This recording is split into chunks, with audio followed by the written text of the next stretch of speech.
اعوذ باللہ من الشیطان الرجیم، بسم اللہ الرحمن الرحیم۔ ووصى بها ابراہیم بنیہ ویعقوب یا بنی ان اللہ اصطفى لکم الدین فلا تموتن الا وانتم مسلمون۔ ام کنتم شہداء اذ حضر یعقوب الموت اذ قال لبنیہ ما تعبدون من بعدی قالوا نعبد الہک و الہ آبائک ابراہیم و اسماعیل و اسحاق الہا واحدا ونحن لہ مسلمون۔ تلک امۃ قد خلت لہا ما کسبت ولکم ما کسبتم ولا تسألون عما كانوا يعملون۔ وقالوا كونوا هودا أو نصارى تهتدوا قل بل ملة إبراهيم حنيفا وما كان من المشركين۔ قولوا آمنا بالله وما أنزل إلينا وما أنزل إلى إبراهيم وإسماعيل وإسحاق ويعقوب والأسباط وما أوتي موسى وعيسى وما أوتي النبيون من ربهم لا نفرق بين أحد منهم ونحن له مسلمون۔ فإن آمنوا بمثل ما آمنتم به فقد اهتدوا وإن تولوا فإنما هم في شقاق فسيكفيكهم الله وهو السميع العليم۔ صبغة الله ومن أحسن من الله صبغة ونحن له عابدون۔ قل أتحاجوننا في الله وهو ربنا وربكم ولنا أعمالنا ولكم أعمالكم ونحن له مخلصون۔ ام تقولون ان ابراہیم و اسماعیل و اسحاق و یعقوب والاسباط كانوا هودا او نصارى قل اانتم اعلم ام اللہ ومن اظلم ممن كتم شہادۃ عنده من اللہ وما اللہ بغافل عما تعملون۔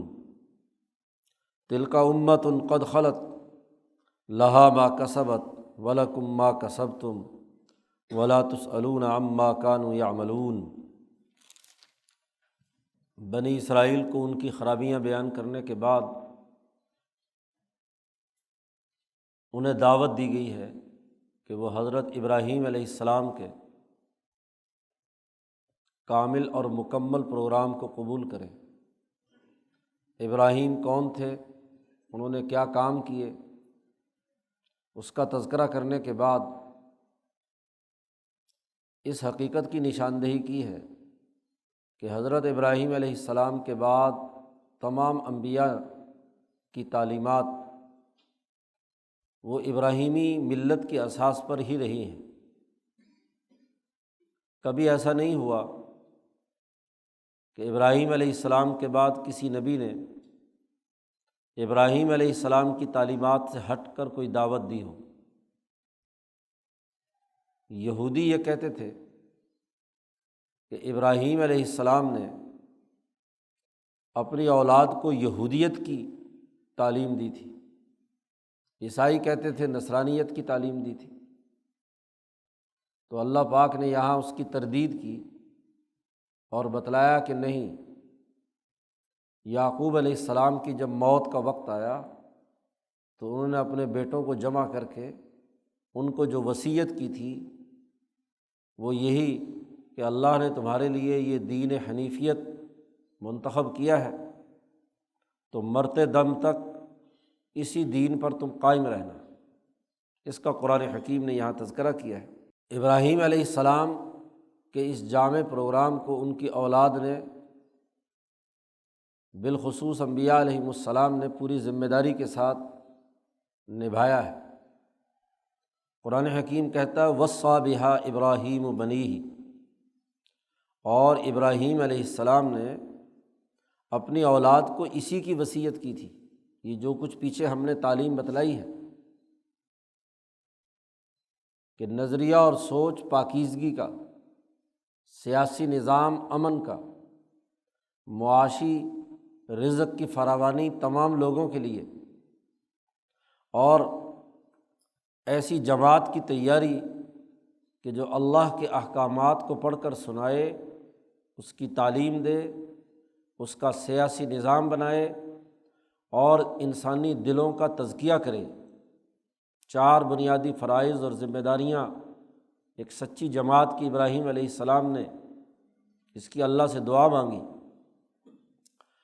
اس پورے جامع پروگرام ہی کی بہا کا ہا ضمیر کا مرجع یہی پیچھے جو بات گزری ہے پوری کی پوری، ابراہیم علیہ السلام نے بھی اپنی اولاد کو یہی وصیت کی تھی، اور ابراہیم کے بعد اسحاق نے، اور اسحاق کے بعد یعقوب نے بھی۔ یعقوب حضرت اسرائیل بھی ان کا نام ہے۔ اسرائیل اللہ کا بندہ، ایل اللہ کو کہتے ہیں عبرانی زبان میں، ایلیا اسی سے یروشلم کا نام، بیت المقدس کا نام، اللہ والا گھر، اور اسرا بندے کو کہتے ہیں، تو عبداللہ اس کا ترجمہ ہے۔ تو یعقوب علیہ السلام نے بھی اپنے بیٹوں کو یہی وصیت کی تھی۔ اس سے ہٹ کر جو تم خود ساختہ وصیتیں بتلاتے ہو کہ یعقوب نے یا اسرائیل نے اپنی اولاد کو یہودیت کی وصیت کی تھی، یہ بات غلط ہے۔ ابراہیم نے یعقوب کو، اور یعقوب نے آگے اپنی اولاد کو یہی وصیت کی تھی۔ اس وصیت کے الفاظ بھی قرآن حکیم نے یہاں نقل کیے ہیں۔ یا بنیہ، ان دونوں نے اپنی اولاد سے یہ بات کہی تھی، اے میرے بیٹو، بے شک اللہ نے تمہارے لیے یہ دین چن لیا ہے، چن کر دیا ہے تم کو یہ دین۔ تمام ادیان میں، تمام نظاموں میں، تمام افکار و خیالات میں سے یہ جامع ترین نظام دین کا تمہارے لیے اللہ نے منتخب کر لیا ہے، اس کا انتخاب اللہ نے کیا ہے، اور تمہارے لیے یہ دین مقرر ہوا ہے۔ دین مکمل اور جامع نظام حیات کو کہتے ہیں، جس میں عقائد بھی ہیں، عبادات بھی ہیں، اعمال بھی ہیں، معاملات بھی ہیں، سیاست بھی ہے، معیشت بھی ہے، انسانیت کے لیے امن بھی ہے، رزق کی فراوانی بھی ہے، پاکیزگی قلب اور پاکیزگی طہارت بھی ہے۔ یہ مکمل دین تمہارے لیے، الدین الف لام داخل کیا ہے، یہ کامل اور مکمل نظام تمہارے لیے اللہ نے منتخب کیا ہے۔ اس لیے ابراہیم اور یعقوب نے اپنے بیٹوں سے کہا تھا، فلا تموتن الا وانتم مسلمون، تم ہرگز اس وقت تک نہ مرنا جب تک کہ تم مسلمان نہ ہو، اس دین کو ماننے والے نہ ہو۔ مرتے دم تک اس دین کو اپنے سینے سے لگائے رکھنا۔ یہ وصیت کے الفاظ ہیں جو اللہ نے نقل کیے ہیں، جو لوح محفوظ میں حضیرت القدس میں محفوظ ہیں، کہ ابراہیم نے اپنے بیٹوں کو جمع کرتے وقت کیا کہا اور یعقوب نے اپنے مرتے وقت کیا کہا۔ قرآن حکیم کہتا ہے آج تم دعویٰ کرتے ہو کہ یعقوب نے یہودیت کی اور فلاں فلاں کی وصیت کی تھی۔ قرآن حکیم سوال کرتا ہے، ام کنتم شہداء اذ حضر یعقوب الموت، جب یعقوب کو موت آ رہی تھی تو کیا تم وہاں موجود تھے؟ تم تو ایسے ان کے نام وصیت لگا رہے ہو جیسا کہ تم خود وہاں پر حاضر تھے جب یعقوب کو موت آئی۔ اللہ پاک کہتے ہیں یعقوب کو موت آئی تو ہمارے فرشتے، ہمارا پورا نظام ہماری نگرانی میں ہے، اللہ ہم جانتے ہیں کہ اس نے اپنے بیٹوں کو کیا وصیت کی۔ قرآن حکیم نے پھر اس وصیت کی مزید تفصیلات بیان کی ہیں۔ جب یعقوب کی موت کا وقت آیا تو اذ قال لبنیہ، یعقوب علیہ السلام نے اپنے سارے 12 بیٹوں کو جمع کیا اور تمام بیٹوں سے کہا، سوال کیا، ما تعبدون من بعدی، میرے بعد تم کس کی عبادت کرو گے؟ حکم دیا، ان اللہ اصطفیٰ لکم الدین، تمہارے لیے یہ دین کا مکمل نظام منتخب کر لیا گیا ہے، اللہ نے منتخب کر لیا، اس لیے مرتے دم تک اسی کے فرما بردار رہنا، اسی دین پر رہنا۔ اور یہ وصیت کرنے کے بعد پھر ان سے بھی اقرار کروایا، بیٹوں 12 کے 12 بیٹوں سے، جو سب سے بڑا یہودا تھا اس نے بھی کیا ہے یہ اقرار کیا، ان سے سوال کیا، ما تعبدون من بعدی، میرے بعد تم کس کی عبادت کرو گے، کس دین کو مانو گے، کس سسٹم کی غلامی کرو گے، کیا کفر اور شرک کے غلط نظام کی پیروی کرو گے یا اس دین کی؟ تو سب نے متفقہ طور پر یہ بات کہی۔ قالو، مکالمہ اللہ پاک نے بیان کیا ہے موت کے وقت جو یعقوب علیہ السلام اور ان کے بیٹوں کا ہوا۔ قالو، کہنے لگے، نعبد الہک و الہ آبائک، ہم تیرے خدا کی غلامی کریں گے، عبادت کریں گے، اور تیرے آباء و اجداد کے خدا کی غلامی کریں گے۔ نعبد، ہم عبادت کریں گے، بندگی کریں گے تیرے رب کی اور تیرے باپ دادا کے رب کی۔ کون ہے؟ ان آباء و اجداد کا تعارف بھی بیٹوں نے اسی وقت کرایا کہ ابراہیم و اسماعیل و اسحاق الہا واحدا، اور وہ خدا بھی ایک ہے، اور وہ ابراہیم اور ابراہیم کے دونوں بیٹوں اسماعیل اور اسحاق کا بھی خدا ہے۔ یہاں قرآن حکیم نے یہ بھی وضاحت کر دی کہ یعقوب کے بیٹوں بشمول یہودا سمیت تمام نے اس بات کا اقرار کیا تھا یعقوب کی موت کے وقت کہ وہ ابراہیم کے دونوں بیٹوں، صرف اسحاق کی بات نہیں جو یعقوب کے والد ہیں، بلکہ اسحاق بھی اور اسماعیل بھی۔ تو تم تو وہاں موجود نہیں تھی، تمہیں کیا پتہ کہ کس کی وصیت کی اور کس کی نہیں وصیت کی، باپ بیٹوں کے درمیان کیا مکالمہ ہوا۔ اس مکالمے کو قرآن حکیم نے نقل کر کے ان کے جھوٹ کا پول کھول دیا، بلکہ یہ مکالمہ خود تورات میں موجود ہے۔ تورات میں، بائبل میں آج بھی اسماعیل اور اسحاق دونوں کا، جو ابراہیم کی دو بیٹے ہیں، ان دونوں کے ساتھ ابراہیم کا جو مکالمہ ہوا، اور پھر یعقوب کے بیٹوں نے، اسرائیل کی اولاد نے ان دونوں کا تذکرہ کر کے ان کے رب کی عبادت کرنے کا اقرار کیا۔ الہ آبائک ابراہیم و اسماعیل و اسحاق، اور پھر اس رب کا تعارف بھی کرایا کہ الہ واحدا، ایک خدا۔ یہ بھی نہیں کہ ابراہیم اور اسماعیل اور اسحاق کے کئی خدا ہوں۔ حلف کے وقت ایسے جملے یقینی طور پر ادا کرنا ضروری ہیں جو پورے کے پورے مفہوم کو، تمام کے تمام پہلوؤں کا احاطہ کیے ہوئے ہوں۔ تو وحدانیت اور اللہ کے ساتھ تعلق قائم کرنے کا یہ اقرار تمام بیٹوں نے موت کے وقت اپنے باپ سے کیا، اور سب نے بالاتفاق یہ بات کہی تھی کہ نحن لہ مسلمون، ہم اسی اللہ کے فرما بردار بنیں گے، اسی کو اپنے آپ کو سپرد کریں گے، اس ذات وحدہ لا شریک کے تمام احکامات کو مانیں گے اور اس دین کو تسلیم کریں گے۔ تم ان لوگوں پر الزام لگا کر کے یہ کہتے ہو کہ انہوں نے یہودیت کی دعوت دی تھی یا عیسائیت کی دعوت دی تھی، ذرا سوچو کہ یہ یہودیت اور عیسائیت تو بہت بعد کی پیداوار ہے۔ ابراہیم اور اسحاق اور یعقوب کے زمانے میں کہاں یہودیت تھی، کہاں عیسائیت تھی؟ ان لوگوں کو چھوڑو، ان کے کندھے پر رکھ کر اپنے مفادات کے لیے کام مت کرو۔ تلک امۃ، وہ ایک سچی اور مخلص جماعت تھی، قد خلت، گزر چکی۔ وہ ایک جماعت تھی انبیاء علیہم السلام کی، ابراہیم، اسماعیل، اسحاق، یعقوب اور ان کی اولاد یوسف وغیرہ، ان تمام کی ایک جماعت تھی، امۃ قد خلت، گزر چکی۔ لہا ما کسبت، ان کے لیے وہ کچھ ہے جو انہوں نے اعمال کیے، جو انہوں نے کمایا۔ وَلَكُمْ مَا كَسَبْتُمْ، اور یہودیوں کو مخاطب کر کے کہا جا رہا ہے کہ تمہارے لیے وہ ہے جو تم کما رہے ہو۔ ہر آدمی کو اپنے اپنے اعمال کا ذمہ دار ہونا ہے۔ اس جماعت کے ساتھ اپنا تعلق مت جوڑو جو جماعت سچی تھی، مخلصین کی تھی، اس کی طرف نسبت کر کے اپنے غلط افکار و خیالات اور اپنی خواہشات اور مفادات کو ان سے وابستہ مت کرو۔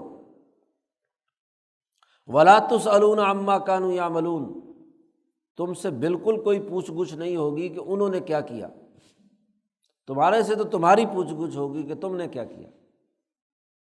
پیدرم سلطان بود کے نعرے لگانا چھوڑ دو۔ شیخ سعدی نے گلستہ میں لکھا ہے کہ وہ گیدڑ رات کو جب شور مچاتا ہے تو جو جملہ اس کا فارسی میں، وہ پیدرم سلطان بود، کہ میرا باپ بڑا بادشاہ تھا۔ سوال تو یہ ہے کہ باپ تو بادشاہ تھا، تم تو گیدڑ ہو، تم اپنی بتاؤ۔ باپ کی بات نہیں ہے، باپ کے کندھے پر رکھ کر اپنے مفادات اٹھاتے ہو، تمہاری حالت تو یہ تم گیدڑ سے بھی بدتر ہو گئے۔ اس لیے اپنی بات مت کرو، ان کی بات مت کرو، اپنی بات کرو کہ تمہارے اعمال کیا ہیں۔ لا تسألون عما كانوا يعملون، تم سے نہیں پوچھا جائے گا کہ وہ کیا کرتے تھے۔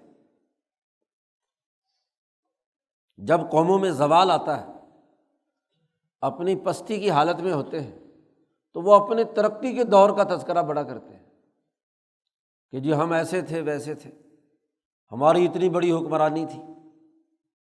جی یہودیوں کا بھی یہی، خود پستی کی حالت میں ہے، اور ابراہیم اسماعیل کہ ہم انبیاء کے بیٹے ہیں، یہ ہیں وہ ہیں، نحن ابناء اللہ و احباؤہ، ہم اللہ کے بیٹے ہیں، محبوب ہیں، اس کے محبوب ہیں، ہمیں کچھ نہیں ہوگا، ہم جنت میں داخل ہوں گے۔ تو قومیں جب پستی کی سطح پر گر جائیں تو بغیر اعمال کے آباء و اجداد کے کارناموں پر خوش ہوتے رہتے ہیں، زوال کی علامت ہوتی ہے۔ آج مسلمانوں کی بھی حالت ایسی ہی یہودیوں کی طرح ہے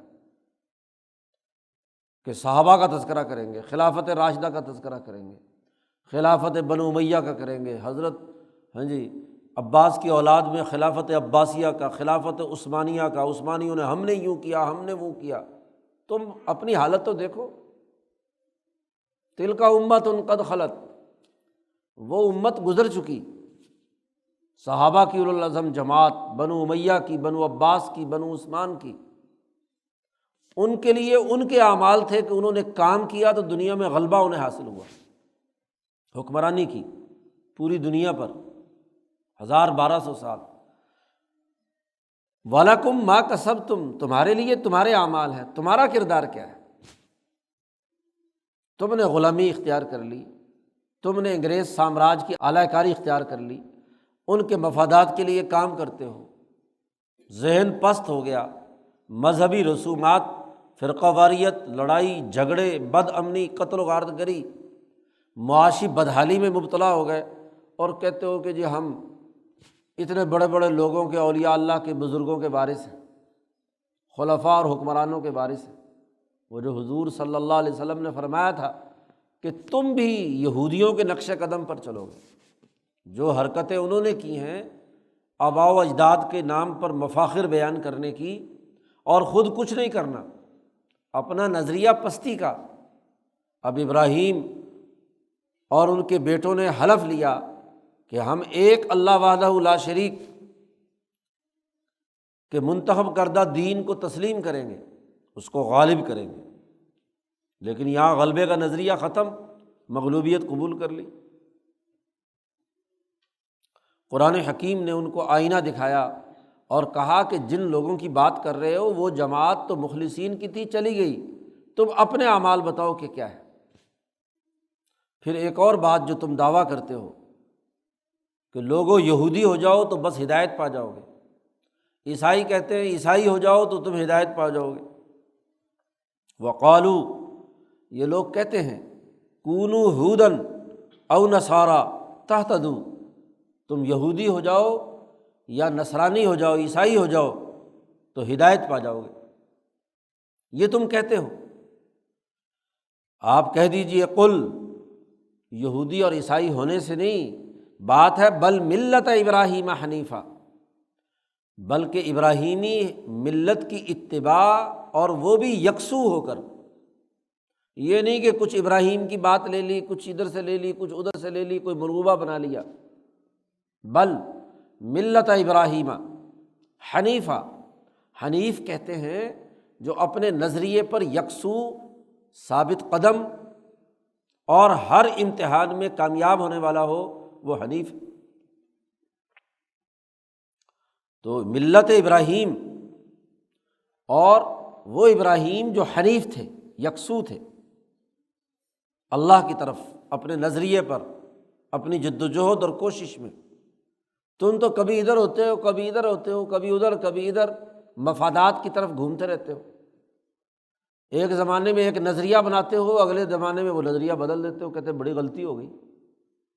تو حنیفیت کہاں رہی؟ ابراہیم تو پیچھے تذکرہ ہوا کہ ابراہیم پر جب آزمائشیں آئیں، اذ ابتلیٰ ابراہیم ربہ بکلمات فاتمہن، انہوں نے تو وہ پورے کلمے مکمل کیے استقامت کے ساتھ۔ باپ کی مخالفت کی، خاندان کی مخالفت کی، اپنا علاقہ چھوڑا، بے آب و گیا جنگل میں جا کر ٹھہرے، جماعت بنائی، جد و جہد اور کوشش کی، اکیلے آدمی نے۔ نام ان کا لیتے ہو اور یکسوئی تمہارے دماغ میں نہیں ہے، اپنے نظریے پر پختگی اور استقامت نہیں ہے، تو کیسے پھر تم یہودی یا نصرانی بننے سے کامیاب ہو؟ آج کل انہی کے نقش قدم پر مسلمان بھی کہتے ہیں مسلمان ہو جاؤ کامیاب ہو جاؤ گے۔ یہ رجت پسند مسلمان جو امریکہ کے نیچے سجدہ ریز ہے،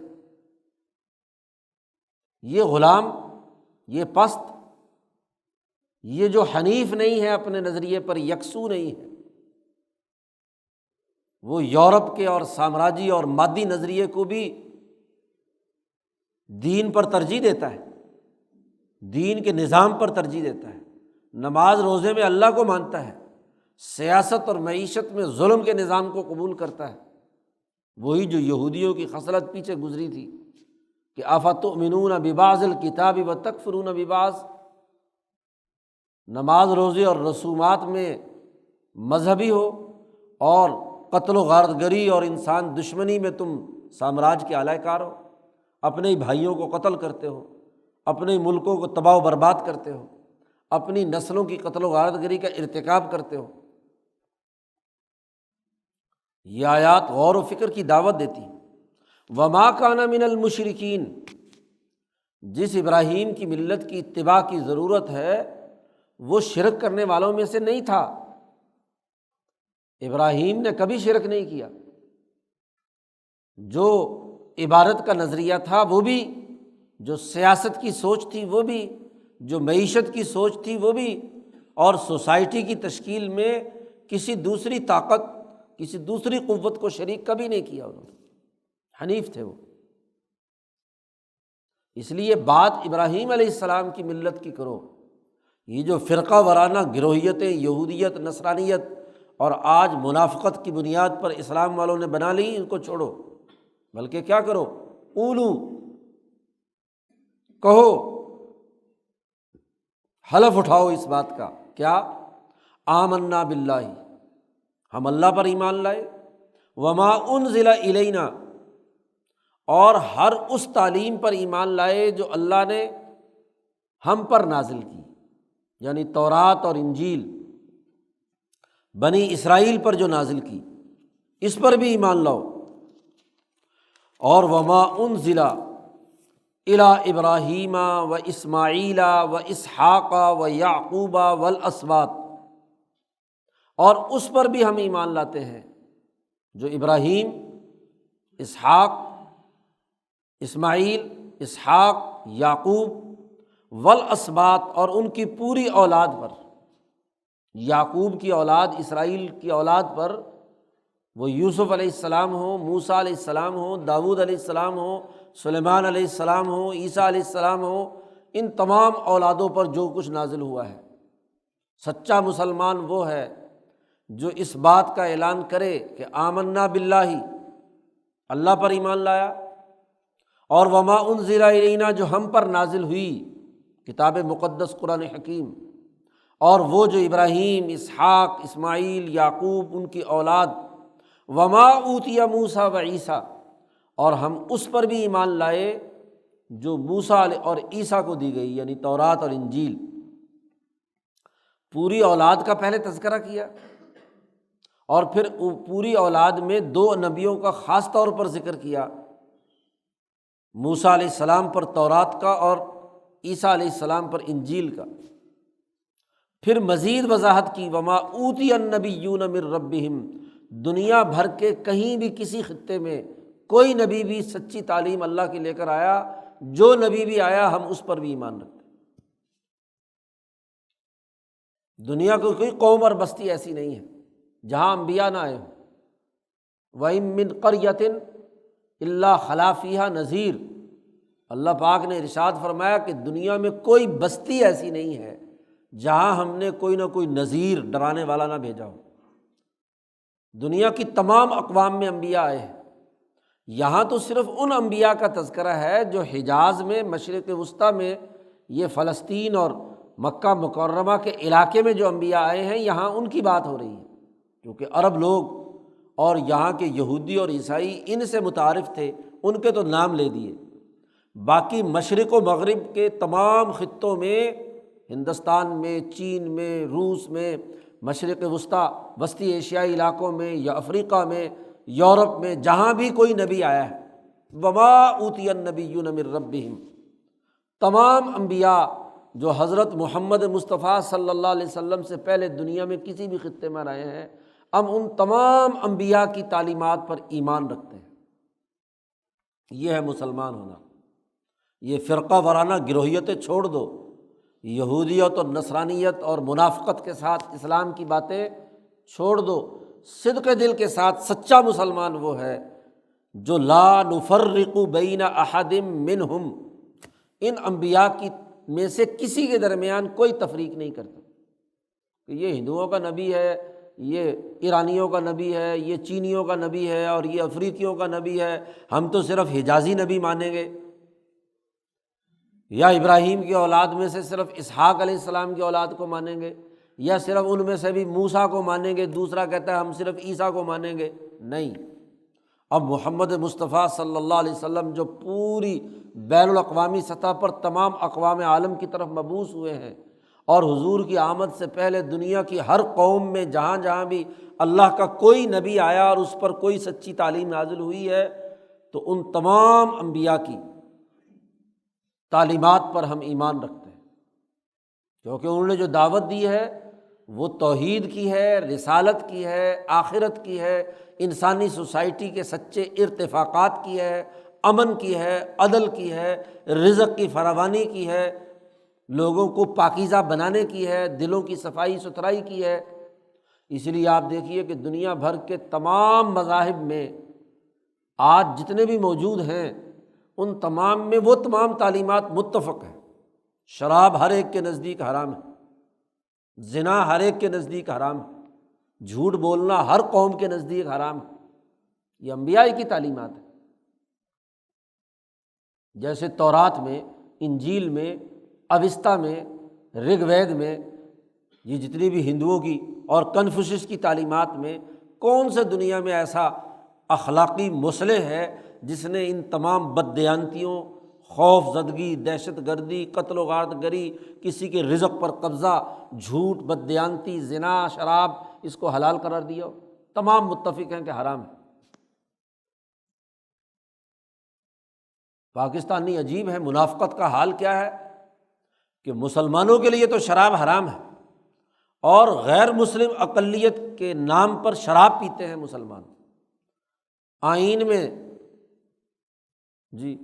ترمیم کی امیر المومنین کے 8 سالہ دور میں 11 سالہ دور میں 1984 میں کہ غیر مسلم اقلیتوں کو شراب کے پرمٹ دیے جائیں گے اور وہ شراب پینے کی ان کو اجازت ہوگی۔ بھٹو نے تو 1976 میں شراب تمام انسانوں کے لیے حرام قرار دے دی تھی، آئین میں ناجائز شراب بنانا، بیچنا، پینا سب ناجائز قانونی طور پر۔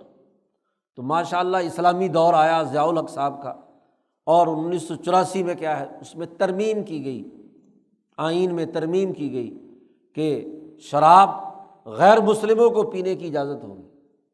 اب غیر مسلموں کے نام پر 30 فیکٹریاں اس لاہور شہر میں شراب کی لگی ہوئی ہیں اور پیتے سارے مسلمان ہیں۔ وہ غیر مسلم آج پارلیمنٹ میں کھڑے ہو کر ڈاکٹر رمیش کمار کہتا ہے کہ یہ شراب ہمارے کندھے پر رکھ کر مسلمان پیتے ہیں۔ اس نے بل پیش کیا کہ تورات میں، انجیل میں، رگ وید میں، کنفوشیزم میں، فلاں فلاں فلاں تمام مذاہب، ہندو مذاہب میں کسی فرقے کے نزدیک بھی شراب حلال نہیں ہے۔ تو مذہب غیر مسلموں کے کندھے پر رکھ کر شراب یہ پیتے ہیں اور پھر کہتے ہیں جی مسلمان بن جاؤ۔ ایسے مسلمان بنیں گے؟ منافق۔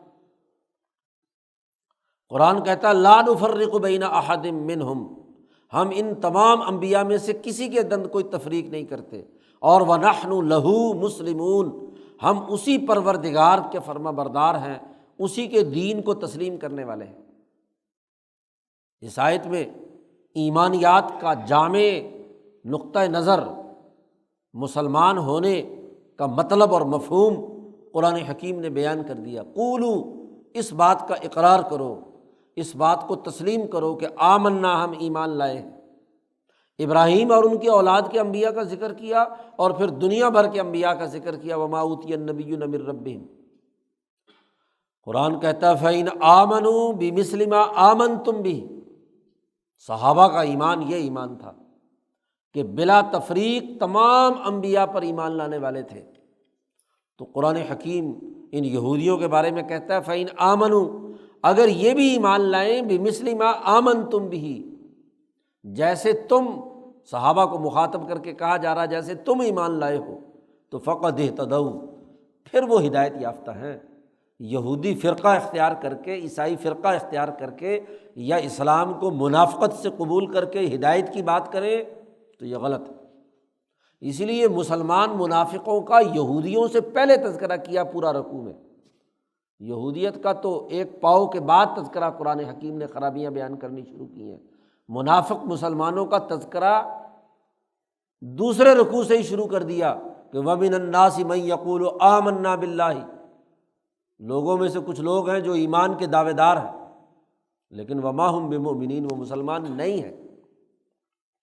تو نفاق سے اسلام کا دعویٰ ہو، یہودیت کا دعویٰ ہو، عیسائیت کا دعویٰ ہو، یہ ہدایت والی بات نہیں ہے، بلکہ یہ جامع پروگرام جو تمام انبیاء کی تمام متفقہ تعلیمات کو ماننے اور تسلیم کرنے والے ہو، اور صحابہ کا ایمان یہ تھا تو فقد اہتدوا، پھر ہدایت یافتہ ہیں۔ یہ گروہیتیں اور یہ فرقہ وارانہ سوچ اور اختلاف و تضادات، اس کے ہوتے ہوئے یہ دعویٰ کریں کہ ہم مسلمان اور ہدایت یافتہ ہیں تو غلط ہے۔ وَإِن تَوَلَّوْا، اور اگر اس سے یہ روگردانی کریں تو فَإِنَّمَا هُمْ فِي شِقَاقٍ، تو پھر یہ وہی ان کی ضد ہے، ضد پر، اختلاف اور انتشار پر یہ لوگ قائم ہیں۔ انسانیت میں تفریق پیدا کرنا چاہتے ہیں۔ انسانیت کے اس اعلیٰ پروگرام کی ضد ہے، ہٹ دھرمی ہے کہ اپنے غلط مذہب، غلط فکر اور خیال پر جمے ہوئے ہیں، اور جب یہ غلط خیال پر، ضد بازی پر اترے ہوئے ہیں تو نبی اکرم صلی اللہ علیہ وسلم کی مخالفت کرتے ہیں، سازشیں کرتے ہیں، مکر و فریب سے کام لیتے ہیں۔ تو محمد صلی اللہ علیہ وسلم اور آپ کی جماعت سے کہا جا رہا فَسَيَكْفِيكَهُمُ اللَّهُ، سو اب ان کے مقابلے میں تیرے لیے اللہ ہی کافی ہے۔ یہ جتنی مرضی مخالفت کرے، یہ آپ کو نقصان پہنچانے کی کوشش کرتے ہیں، لیکن اگر آپ اس نظریے پر اور آپ کی جماعت اس پر ہے تو اللہ کافی ہے، ان تمام کو سنبھال لے گا۔ نتیجہ یہی ہوا کہ انہوں نے جب دعوت قبول نہیں کی تو پورے مدینہ سے ذلیل اور رسوا ہو کر، خود ان کے قبیلے کے سردار کے فیصلے کے تحت ہی ان کو ذلیل اور رسوا ہو کر نکلنا پڑا۔ تو اللہ ان کے مقابلے میں آپ کے لیے کافی ہے۔ وَهُوَ السَّمِيعُ الْعَلِيمُ، وہ بہت زیادہ سننے والا اور بہت زیادہ جاننے والا ہے، اس کے علم میں ہے کہ یہ کیا کیا حرکتیں کر رہے ہیں آپ کے خلاف۔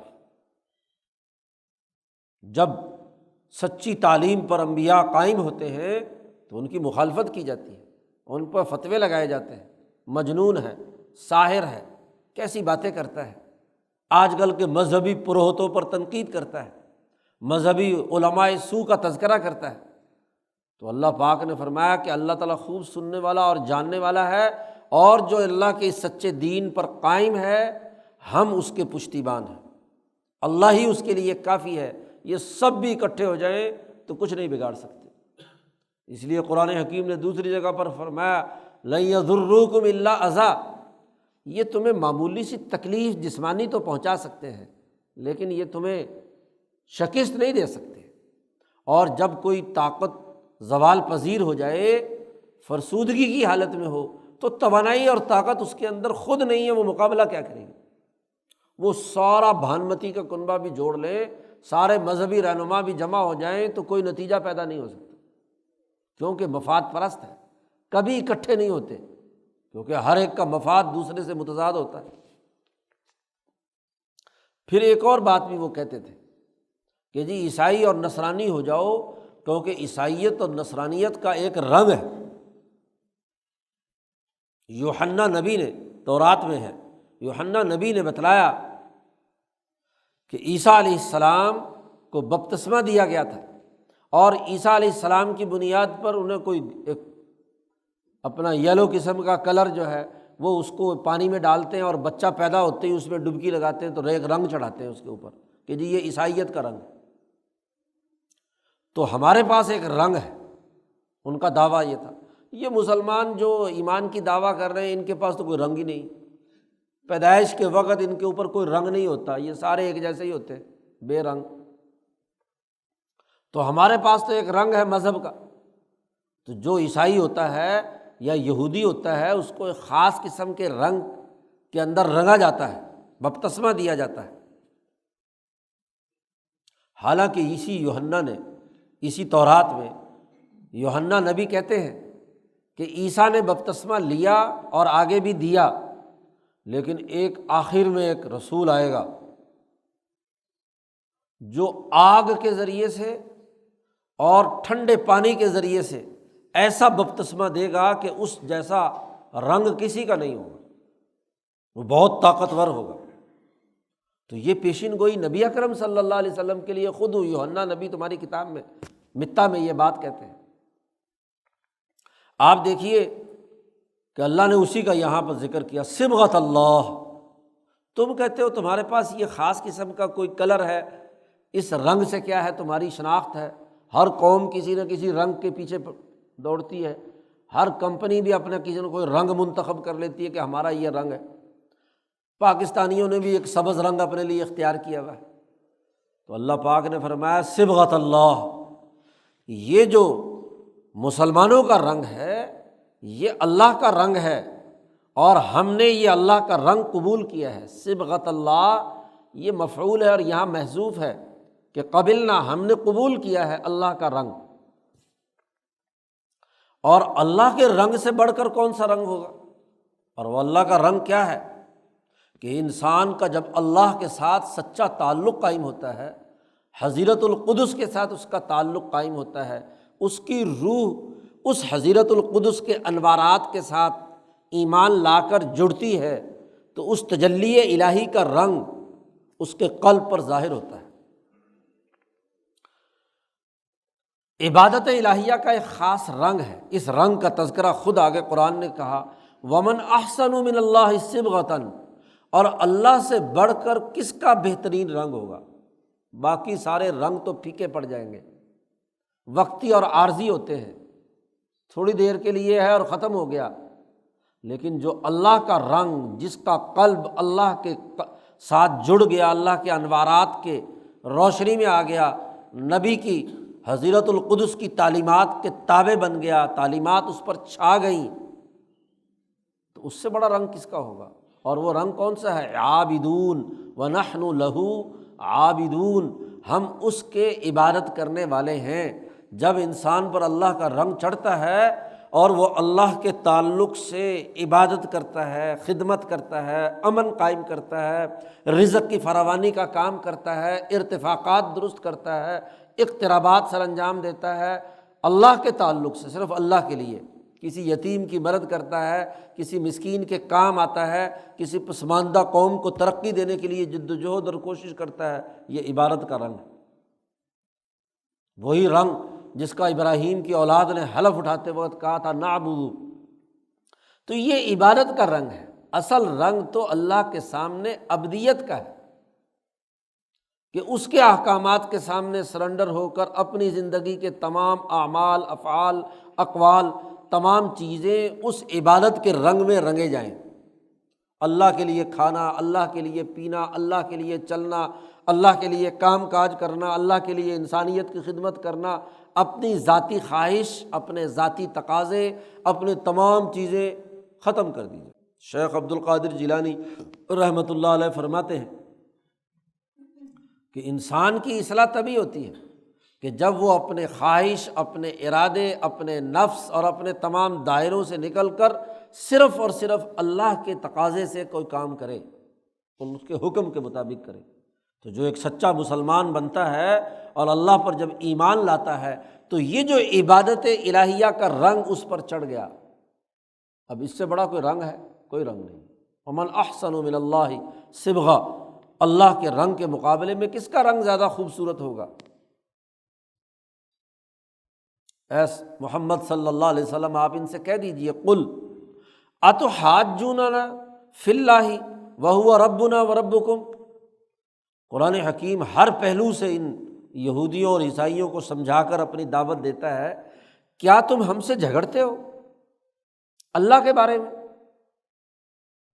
اتحاجوننا، جھگڑا کر رہے ہو اللہ کے بارے میں؟ ہم اللہ کے ساتھ تعلق کی دعوت دیتے ہیں اور تم ہمارے ساتھ جھگڑتے ہو، حالانکہ وہو ربنا وربکم، وہ اللہ تمہارا بھی رب ہے، ہمارا بھی رب ہے۔ جب تم اللہ کی توحید مانتے ہو، اس بات کو تسلیم کرتے ہو کہ ایک ہی ہمارا رب ہے، تو اس اللہ کی وہ تعلیم جو تمہارے انبیاء ابراہیم اور اسحاق اور یعقوب اور موسیٰ اور عیسیٰ پر آئیں، وہی تعلیم آج محمد صلی اللہ علیہ وسلم پر آئی، تو پھر جھگڑا کس بات کا؟ اور اگر جھگڑا کرنا چاہتے ہو، تم اپنی ضد پر اڑے ہوئے ہو، تو بہرحال ہم نے تو یہ طے کیا ہے کہ ہم تمہاری بات نہیں مانیں گے۔ لنا اعمالنا ولکم اعمالکم، ہمارے اعمال ہمارے لیے ہیں اور تمہارے اعمال تمہارے لیے ہیں۔ جب کسی فریق کو دعوت دی جائے اور مدعو بات نہیں مانتا، وہ اس درست نظریے کو قبول نہیں کرنا چاہتا، تو آخری بات یہی ہوتی کہ ٹھیک ہے، آپ نے جو کچھ سوچا ہوا ہے آپ اس کے مطابق عمل کریں، لیکن ہم نے اپنے لیے جو پروگرام سوچا ہوا ہے ہم تو اس سے منحرف نہیں ہو سکتے۔ نحن لہو مخلصون، ہم تو اس اللہ کے ساتھ مخلص ہیں، ہم اس کے نظریے، اس کے دین کی مکمل اتباع کریں گے، ہم اپنے پروگرام کو نہیں چھوڑیں گے، تمہاری مرضی۔ تو بڑی خوش اسلوبی سے قرآن حکیم وہ جو مکالمہ اور دعوت کا عمل ہے اس کو اختتام پذیری پر لا رہے ہیں کہ ٹھیک ہے جی، تم اپنے عمل کرو، تو ہم چند دنوں بعد اعمال کے نتائج سامنے آ جائیں گے کہ ہماری جد و جہد کا کیا نتیجہ ہے، اور تم جو کام کر رہے ہو اس میں مایوسی اور شکست اور خرابی جو ہے ابھی چند عرصے میں ظاہر ہو جائے گی۔ یہ بڑے جوشیلے جو ہیں کسی نہ کسی پارٹی سے وابستہ ہو کر بڑی اعمال کے اندر مشغول ہوتے ہیں، کچھ ہی دنوں کے بعد پتہ چل جاتا ہے، مایوس ہو جاتے ہیں۔ تمہارا دعویٰ یہ ہے کہ ام تقولون ان ابراہیم و اسماعیل و اسحاق و یعقوب والاسباط کانوا ھودا او نصارا، تم یہ دعویٰ کرتے ہو کہ یہ ابراہیم، اسماعیل، اسحاق، یعقوب اور ان کی پوری اولاد یہودی تھی یا نصرانی تھی۔ غلط بات کہتے ہو۔ قل، اے نبی ان سے پوچھئے کہ انتم اعلم ام اللہ، تم زیادہ جانتے ہو یا اللہ جانتا ہے؟ عجیب بات ہے کہ جو یہودیت اور عیسائیت بعد میں آئی، یہودا کے بعد یہودیت آئی، اور عیسیٰ علیہ السلام کے بعد عیسائیت آئی، نصرانیت آئی، یہ جو یہودیت اور نصرانیت کا دعویٰ کرتے ہو کہ ابراہیم نصرانی تھے، ذرا عقل کی بات سوچو کہ جو فرقہ یا جو بات بعد میں آئی وہ پہلے والے اس کو کیسے ماننے والے ہو سکتے ہیں؟ انتم اعلم، تم زیادہ جانتے ہو ام اللہ، یا اللہ زیادہ جانتا ہے؟ اصل میں تو تم بددیانتی کا ارتکاب کر رہے ہو۔ ومن اظلم ممن کتم شہادۃ عندہ من اللہ، کون اس سے بڑا ظالم ہوگا کہ اللہ کی طرف سے ان کی کتاب میں لکھی ہوئی گواہی موجود ہے کہ وہ یہودی نصرانی نہیں تھے، وہ اللہ کی بات کو مانتے تھے، اسی دین ابراہیمی اور حنیفیت پر تھے، اس کے باوجود اس شہادت کو جو چھپاتا ہے، اس سے بڑا ظالم کون ہو؟ اللہ کی طرف سے جو گواہی خود تمہاری کتاب میں موجود ہے اس کو تم چھپا رہے ہو۔ تو جو گواہی کو چھپائے، بددیانتی کا ارتکاب کرے، جھوٹی گواہی دے، اس سے بڑا ظالم دنیا میں کون ہو سکتا ہے؟ دنیا کے کسی معاشرے کے اندر جھوٹی گواہی دینا جائز نہیں ہے۔ تم اس تعلیم کو جو تمہاری کتاب میں گواہی موجود ہے ان تمام انبیاء کے بارے میں، اس گواہی کو چھپاتے ہو۔ ضمیر تمہارا ملامت کر رہا ہے، اس کے باوجود بھی تم بات اور سچی دعوت کو قبول کرنے کے لیے تیار نہیں ہو، تو یاد رکھو وَمَا اللَّهُ بِغَافِلٍ عَمَّا تَعْمَلُونَ، جو تم حرکتیں کر رہے ہو اللہ اس سے غافل نہیں ہے۔ اللہ کے پورے علم میں ہے کہ تمہارے کیا اعمال اور کیا ظلم اور زیادتی کا تمہارا معاملہ ہے۔ اس امت کے ساتھ مت جوڑو، دوبارہ پھر یہ آیت لائی گئی، تلک امۃ قد خلت، وہ ایک جماعت تھی، ابراہیم، اسماعیل، اسحاق، موسیٰ اور عیسیٰ علیہ السلام کی، انبیاء کی، گزر چکی، لہا ما کسبت ولکم ما کسبتم، اس کے لیے وہ اعمال تھے جو اس نے کیے ہیں اور اس کا نتیجہ جزا انہیں ملے گی، اور جو تم نے اعمال کیے ہیں وَلَكُمْ مَا كَسَبْتُمْ، تو تمہارے اعمال ہیں، تمہیں اس کا نتیجہ بھگتنا ہوگا۔ وَلَا تُسْأَلُونَ عَمَّا كَانُوا يَعْمَلُونَ، اور تم سے کوئی سوال نہیں کیا جائے گا کہ وہ کیا کرتے رہے، تم سے تو تمہارے بارے میں سوال کیا جائے گا کہ تم کس نظریے پر ہو۔ ایک داعی جب دعوت دیتا ہے تو آخری بات یہی ہے کہ تمہارے اعمال کے تمہارے سامنے نتائج آئیں گے۔ جس سچی جماعت کی جو آباء و اجداد کا دین یا نظریہ اور سوچ رہی ہے ان کا ان کے ساتھ، سچی جماعت کے ساتھ جھوٹ کے ساتھ اپنے آپ کو جوڑنا یا منافقت کے ساتھ ان کی طرف نسبت کرنا یہ درست نہیں۔ اپنے اعمال کا خود جائزہ لو، اس میں غلطیاں ہیں، کوتاہیاں ہیں، بد امنی ہے، سرمایہ پرستی ہے، عیاشی ہے، کفر اور شرک ہے، تو اس سے برات کا اعلان کرو۔ یہاں تک قرآن حکیم نے ابراہیم علیہ السلام کی دین کی جو اصل حقانیت ہے اس کی بنیاد پر دعوت دی ہے۔ یہ امور تو وہ تھے، یا بنی اسرائیل اذکروا جو تیسرا آیا اس کے بعد، کہ جن کا تعلق ابراہیمی نظریے اور ان کے تضادات، ان کی تعلیمات یا ان کی بات جو یہودیوں نصرانیوں کی تھی، ان کے درمیان جو تضادات تھے اس کو واضح کیا۔ اب آگے چل کر نبی اکرم صلی اللہ علیہ وسلم کے زمانے میں ان یہودیوں کے جو سوالات باقی بچتے تھے حضور صلی اللہ علیہ وسلم کے حوالے سے، ان کا بھی جائزہ لے کر ان کے شکوک و شبہات دور کیے ہیں۔ ایک داعی کا بنیادی کام یہی ہے کہ اپنے مدعو کے ہر طرح کے شکوک و شبہات، اعتراضات اور سوالات کا جواب دے، اس کو مطمئن کرے، اس کے سامنے ٹھیک ٹھیک بات واضح طور پر بیان کرے، اور ایسے سوالات اٹھائے کہ جن سوالات کے ذریعے سے اس کو سوچنے کا موقع ملے۔ جیسے یہاں سوال اٹھایا اَأَنتُمْ أَعْلَمُ أَمِ اللَّهُ، تم ذرا جانتے ہو یا اللہ جانتا ہے؟ سوالات اٹھا کر اس کو غور و فکر کا موقع ملے، تاکہ جو انصاف پسند لوگ ہیں، سچائی کو قبول کرنے کے لیے تیار ہیں، تو ان کے سامنے بات پروگرام مکمل طور پر واضح ہو جائے۔ یہ قرآن حکیم کا اسلوب ہے۔ اللہ تعالیٰ قرآن حکیم سمجھنے اور عمل کرنے کی توفیق عطا فرمائے۔ اللہم صلی علی محمد۔